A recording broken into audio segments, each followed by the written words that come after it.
Assalamualaikum warahmatullahi wabarakatuh.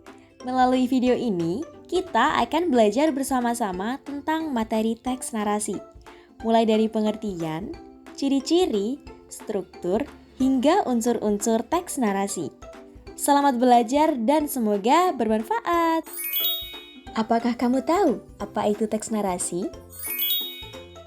Teks narasi adalah cerita imajinatif yang berisi rangkaian peristiwa yang disusun secara berurutan sehingga membentuk alur cerita dari awal, tengah, hingga akhir. Teks narasi bertujuan menghibur, menginspirasi, atau menyampaikan pesan kepada pembaca melalui tokoh, latar, dan konflik yang menarik. Melalui teks narasi, pembaca dapat seolah-olah ikut mengalami peristiwa yang terjadi dalam cerita tersebut. Ciri teks narasi. Yang pertama, menceritakan suatu peristiwa atau kejadian yang dialami oleh tokoh dalam cerita. 2. Memiliki alur cerita yang jelas, yaitu terdiri atas awal, tengah, dan akhir. 3. Terdapat tokoh dan penokohan yang berperan dalam jalannya cerita. 4. Memiliki latar yang meliputi tempat, waktu, dan suasana. 5. Mengandung konflik atau masalah yang kemudian diselesaikan pada akhir cerita. Teks narasi ekspositoris.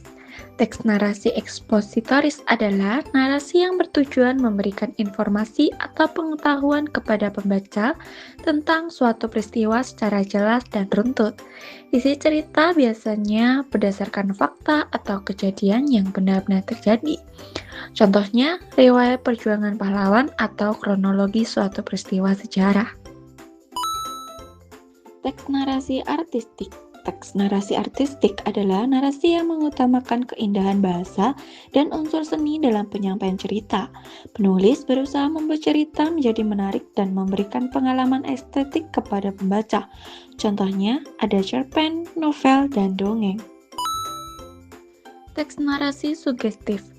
Teks narasi sugestif adalah narasi yang bertujuan membangkitkan imajinasi, emosi, dan perasaan pembaca sehingga mereka seolah-olah ikut mengalami peristiwa dalam cerita. Jenis narasi ini lebih menekankan daya khayal dan kesan yang ditimbulkan.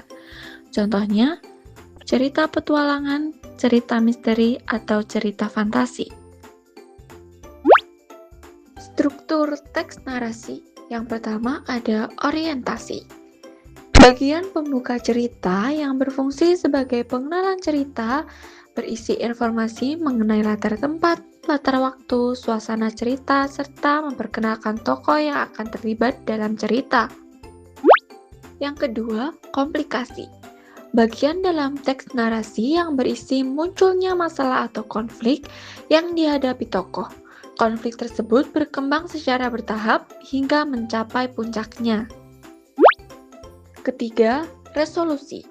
Bagian yang menunjukkan mulai meredanya konflik dalam cerita. Pada tahap ini, tokoh menemukan solusi atau jalan keluar atas masalah yang dihadapinya. Keempat, koda. Bagian penutup yang berisi pesan moral, amanat, atau pelajaran yang dapat diambil dari cerita. Koda berisi nilai-nilai yang ingin disampaikan kepada pembaca berdasarkan peristiwa yang terjadi dalam cerita. Selanjutnya, unsur teks narasi. Untuk unsur yang pertama adalah latar, yang merupakan keterangan mengenai tempat, waktu, serta suasana yang melatar belakangi terjadinya peristiwa dalam cerita. Kedua, alur, yaitu urutan atau rangkaian peristiwa yang membentuk jalannya cerita. Dapat berupa alur maju, mundur, maupun campuran. Yang ketiga, tokoh, yaitu pelaku yang terlibat dalam cerita. Dibedakan menjadi protagonis, antagonis, dan tritagonis. Yang keempat, sudut pandang, merupakan cara atau posisi pengarang dalam menyampaikan cerita kepada pembaca yang biasanya menggunakan sudut pandang orang pertama, bisa orang kedua maupun orang ketiga. Berikutnya kaidah kebahasaan teks narasi. Yang pertama menggunakan kata kiasan atau metafora agar cerita terasa lebih hidup dan indah dibaca. Metafora membuat deskripsi menjadi tidak kaku tetapi justru membangkitkan imajinasi pembaca. Yang kedua, menggunakan kata kerja transitif atau membutuhkan objek dan intransif yang tidak membutuhkan objek, digunakan sesuai kebutuhan untuk menambah variasi cerita. Yang ketiga, menggunakan kata sifat, benda, frasa, atau klausa untuk membantu pembaca melihat dan merasakan dunia yang diceritakan. Untuk yang keempat, menggunakan kata penghubung penanda urutan waktu, seperti kata kemudian, setelah itu, selanjutnya, atau keesokan harinya sebagai penanda urutan peristiwa agar cerita terasa lebih mengalir.